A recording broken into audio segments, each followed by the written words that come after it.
Jai Hind everyone. Today we are going to discuss a topic which has become a national debate in past few days due to the new verdict of the Supreme Court.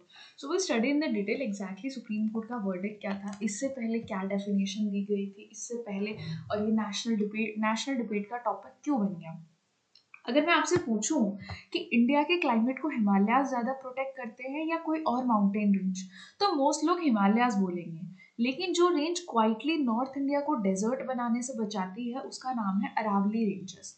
जो Aravalli ranges हैं ये बिल्कुल जितना काम हिमालयाज करती है उतना ही काम अरावली रेंजेस करती है. हिमालयाज हमें बचाता है जो चिल्ली विंड्स आती हैं, रशिया की तरफ से जो चिल्ली विंड्स आती हैं, साइबेरिया की तरफ से जो चिल्ली विंड्स आती है, उससे जो प्रोटेक्शन हमें मिलती है वो हिमालयाज के मिलती है. हिमालयाज हमें प्रोटेक्ट करता है. बट जो नॉर्थ इंडिया है, जो अपना थार डेजर्ट है, उस थार डेजर्ट को जो एक्सपैंड होने से जो रेंज बचाती है वो है अरावली रेंजेस. तो उसी अरावली रेंजेस के बारे में हम आगे पढ़ने वाले हैं. अब अरावली रेंजेस दुनिया का सबसे पुराना फोल्ड माउंटेन सिस्टम है. ये हिमालय से भी बहुत पुराना है. तो it is one of the oldest mountain range in the world और ये एक टाइप का फोल्ड माउंटेन है.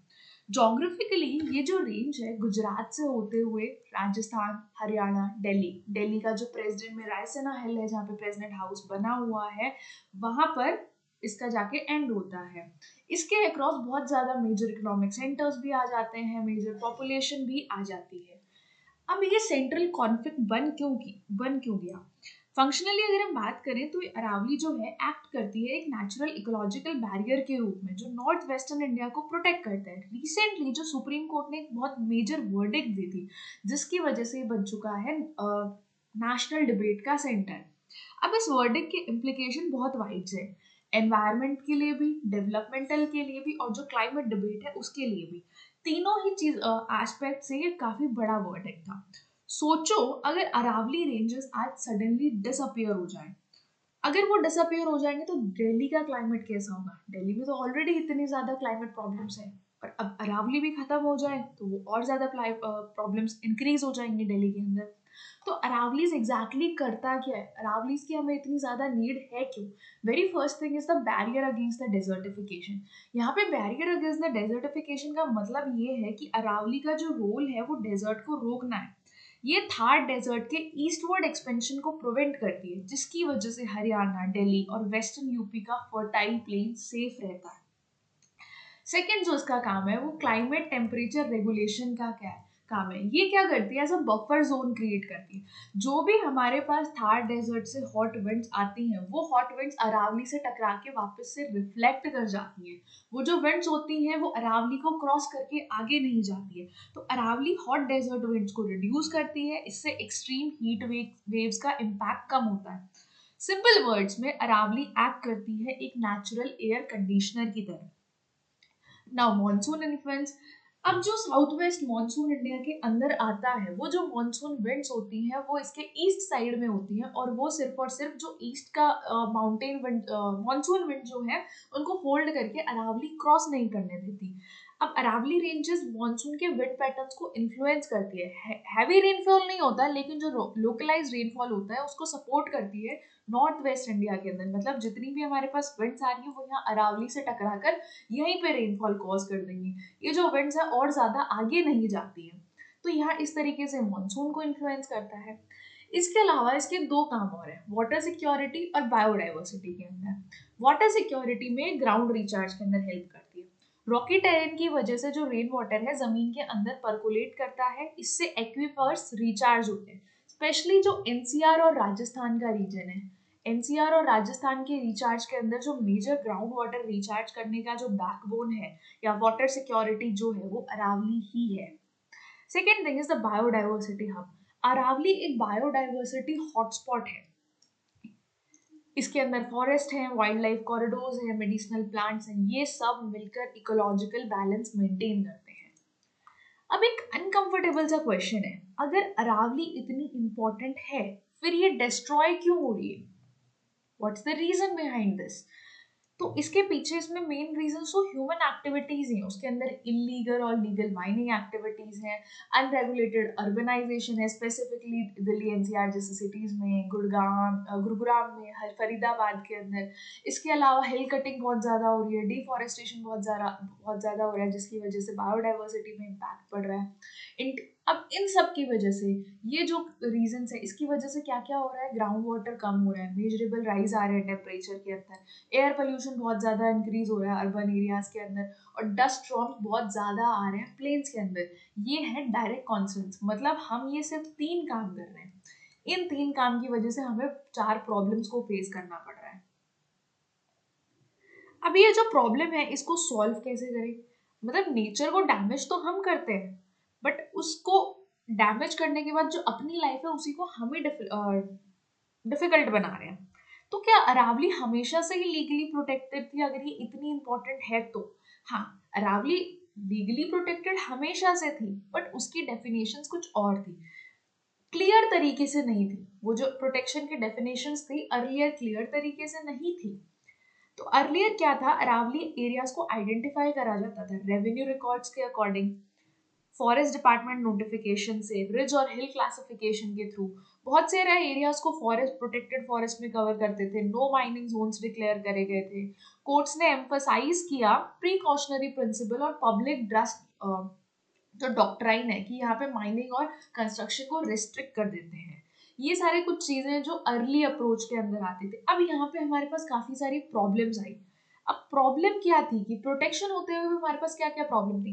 जो फर्स्ट थिंग थी वो तो हमारे पास साइंटिफिक मैपिंग नहीं थी, जिसकी वजह से डिफरेंट स्टेट्स अलग अलग क्राइटेरिया यूज करते थे। तो कहीं पे कुछ चीजें लीगल थी, कहीं पे कुछ चीजें इलीगल थी। इसकी वजह से क्या हुआ, एक डिसबैलेंस क्रिएट हो गया। जो चीज बैलेंस फॉर्म में गुजरात से लेकर दिल्ली तक जानी थी, वो चीजें क्या हो गई, अलग अलग स्टेट्स ने अपनी अपनी डेफिनेशन दे दी गई थी। कंफ्यूजन था कि एग्जैक्टली अरावली का मतलब क्या है, डिग्रेडेड लैंड को प्रोटेक्ट करें या फिर नहीं करें, ये सारी चीजें उसके अंदर आ रही थी। अब ये केस धीरे धीरे जाता है सुप्रीम कोर्ट के अंदर जाता है। सुप्रीम कोर्ट ने फाइनली डिसाइड क्या किया, एनवायरनमेंट को प्रायोरिटी देना है या फिर डेवलपमेंट को प्रायोरिटी देना है। तो उस वर्डिक्ट के की हाइलाइट्स क्या क्या थे कि जो कंप्लीट री एग्जामिनेशन होगा, पूरा का पूरा जो अरावली एरिया है उसको हम वापस से आइडेंटिफाई करेंगे, डिफाइन करेंगे, नया मैंडेट लेके आए कि हम साइंटिफिक ऑब्जेक्टिव की तरफ ध्यान देंगे, एक यूनिफॉर्म क्राइटेरिया बनाएंगे सारे के सारे स्टेट्स का। इसका जो कोर प्रिंसिपल था वो ये था कि एनवायरमेंटल प्रोटेक्शन बहुत जरूरी है, एविडेंस बेस्ड वाली, ब्लैंकेट रेस्ट्रिक्शंस नहीं करेंगे, हम साइंटिफिकली तरीके से काम करेंगे, सस्टेनेबल तरीके से काम करेंगे। और इसका डायरेक्टिव क्या था कि गवर्नमेंट को एक्सपर्ट ड्रिवन स्टडीज यूज करनी चाहिए, ताकि एनवायरमेंट प्रोटेक्शन और डेवलपमेंट नीड्स दोनों की चीजें, दोनों ही तरीके क्या हो जाए, बैलेंस हो जाए। इन शॉर्ट अगर मैं बोलूं कि पहले जो अरावली लैंड था वो अलग अलग तरीके से हमने आइडेंटिफाई कर रखा था, रेवेन्यू रिकॉर्ड्स के अंदर, लोकल क्लासिफिकेशंस के अकॉर्डिंग और फॉरेस्ट नोटिफिकेशन के अकॉर्डिंग। अब हमारे पास एक सिंगल वर्डिक्ट आ गया है हर स्टेट के लिए कि हम एक्सपर्ट ड्रिवन स्टडीज करेंगे और साइंटिफिक यूनिफॉर्म क्राइटेरिया को यूज करेंगे और उसके अकॉर्डिंग क्या करेंगे, अपने न्यू लॉज बनाएंगे। तो गवर्नमेंट ने ये सारी चीजें डिक्लेयर करी। अब ये सारी चीजें तो डिक्लेयर कर दी गई हैं। अब कोर्ट यहाँ पे बैलेंस की बात कर क्यों नहीं है, सिर्फ एनवायरमेंट की ही क्यों नहीं है, दोनों चीज क्यों हम मेंटेन करके चल रहे हैं, डेवलपमेंट भी होनी चाहिए as well as environmental protection भी होना चाहिए। तो यहाँ पे जो एनवायरमेंट कोर्ट का लॉजिक ये है कि एनवायरमेंटल गवर्नेंस रैशनल और ट्रांसपेरेंट होनी चाहिए।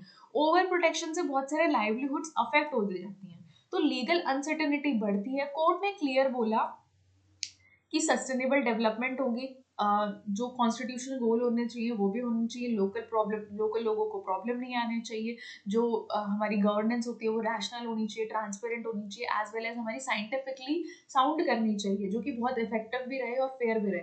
एनवायरमेंटल प्रोटेक्शन को हम लोग परस्यू नहीं कर सकते सिर्फ और सिर्फ वैक्यूम के अंदर, हमें सोशियो इकोनॉमिक रियलिटीज को भी बैलेंस करना पड़ेगा, और यहाँ पे जो लोकल लोग रह रहे हैं अरावली रीजन के अंदर उनके बारे में भी हमें सोचना पड़ेगा। ओवर एक्सपेंशन ना हो प्रोटेक्टेड फॉरेस्ट का, जिसकी वजह से हम बहुत ज्यादा लाइवलीहुड को परेशान कर दें या फिर लीगल अनसर्टेनिटी को कर दें, जिसकी वजह से वो स्टेक होल्डर्स के लिए प्रॉब्लम क्रिएट हो। मतलब थिंग इज कि जो एट प्रेजेंट अरावली है और जो हमें न्यू लॉज लेके आने हैं, हम दोनों तरीकों को बैलेंस करते हुए चलेंगे। ये है अभी कोर्ट का नया वर्डिक्ट। एनवायरमेंटलिस्ट का मानना है कि ये सुप्रीम कोर्ट से हर कोई एग्री नहीं करता। यहाँ पे एनवायरमेंटलिस्ट का मानना ये है कि अगर साइंस बेस्ड डेफिनेशंस हमने यूज करी तो उसकी वजह से क्या हो जाएगा, जो प्रोटेक्शन है वो वीक हो जाएगी, इकोसिस्टम फ्रेजाइल हो जाएगा, इसीलिए हमें प्रिकॉशनरी सेफ गार्डिंग की नीड है।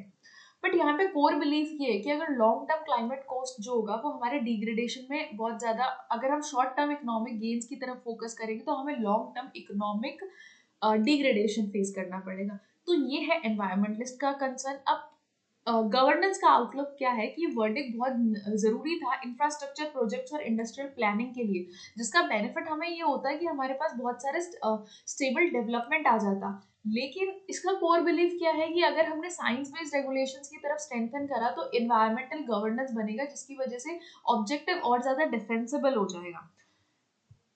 तो सबसे मेन पॉइंट यहाँ पे यही है कि अगर हम शॉर्ट टर्म इकोनॉमिक गेन्स की तरफ ध्यान देंगे, ध्यान देने के चक्कर में हम लॉन्ग टर्म क्लाइमेट कोस्ट को इग्नोर नहीं कर सकते। इस चीज को हमें ध्यान में रखते हुए चलना है। तो इस वर्डिंग में एक्चुअल इम्पैक्ट होगा क्या, या फिर ये सिर्फ पेपर या फिर रियल लाइफ के अंदर, मतलब जो पेपर है उसी के ऊपर रहने वाला है, या फिर ये कहीं ना कहीं रियल लाइफ के अंदर भी इम्पैक्ट करेगा। तो इसके एनवायरमेंटल इम्पैक्ट्स क्या होंगे, जो प्रोटेक्टेड जोन्स है वो कम हो सकते हैं, ग्राउंड वाटर और बायोडाइवर्सिटी को रिस्क है, इकोनॉमिक और डेवलपमेंट इम्पैक्ट के अंदर इंफ्रास्ट्रक्चर और जो अपना इंडस्ट्रियल डेवलपमेंट है उसके लिए क्लैरिटी मिल गई है, अनसर्टेनिटी कम हो गई है। अगर मैं गवर्नेंस इम्पैक्ट की बात करूं तो साइंस बेस्ड एनवायरमेंटल रेगुलेशंस आ गए हैं, एक्सपर्ट्स का रूल और ज्यादा स्ट्रांग हो चुका है, एक्सपर्ट्स की जो रोल है उसको हमने और ज्यादा स्ट्रांग कर दिया है। अब ये सारे इम्पैक्ट्स हो गए, वर्डिक्ट हो गया, ये हमने डिस्कस कर लिया। तो अब इस चीज का सोल्यूशन क्या है कि डेजर्ट्स भी ना बढ़े और डेवलपमेंट भी ना रुके, दोनों चीजें। तो साइंटिफिक मैपिंग को यूज करके, जिसमें हम सैटेलाइट और जियोलॉजी का यूज करके national level Aravalli conservation policy बना सकते हैं, कम्युनिटी पार्टिसिपेशन कर सकते हैं इसके अंदर, हम ओवरसाइट करते हैं, मतलब हर एक चीज को हम मॉनिटर कर सकते हैं। गोल क्लियर होना चाहिए, डेवलपमेंट भी रहे, क्लाइमेट सिक्योरिटी भी रहे और इंटर जनरेशनल इक्विटी भी बनी रहे, मतलब ओवरऑल हमारे पास हर एक चीज का प्रॉपर तरीके से बैलेंस होना चाहिए। ऐसा नहीं है कि हम एक चीज को गेन कर रहे हैं तो दूसरी चीज का हमारे पास लॉस हो रहा है। बैलेंस मेंटेन होना चाहिए, आज के टाइम पे भी वो बैलेंस रहना चाहिए, इन फ्यूचर भी वो बैलेंस ही रहना चाहिए। अब लास्ट क्वेश्चन मैं आपसे ये पूछना चाहूंगी, क्या अरावलीज को बचाना सिर्फ और सिर्फ एक एनवायरमेंट का इशू है क्या? The answer is no. Aravalli issue India के बड़े क्लाइमेट चैलेंज को रिफ्लेक्ट करने वाला है। सुप्रीम कोर्ट वर्डिक्ट हमें ये सिखाता है कि बैलेंस जरूरी है, साइंस जरूरी है, अवेयरनेस जरूरी है, ये सारी सारी की सारी चीजें बहुत इंपॉर्टेंट है उस वर्डिक्ट के अकॉर्डिंग। बट ओवरऑल हमारे पास एक कंप्लीट बैलेंस होना चाहिए। और अरावलीज अगर हमारी बचेंगी, अगर हमारी अरावली सेफ है तो हमारा नॉर्थ इंडिया सेफ है। अगर हमारे अरावलीज ही सेफ नहीं होंगे तो हमारा नॉर्थ इंडिया भी सेफ नहीं होगा। ये जो डेजर्ट, हम जैसलमेर के अंदर डेजर्ट सफारी करते हैं वो फिर कुछ टाइम के बाद हम दिल्ली में भी कर पाएंगे, क्योंकि डेजर्टिफिकेशन इतने ज्यादा स्पीड अप हो जाएगा। अरावलीज ही वो रेंजेस हैं जिसकी वजह से वो डेजर्टिफिकेशन रुका हुआ है। तो Aravalli is very important and very crucial for India's climate. I hope the topic is clear and the verdict is clear. Jai Hind.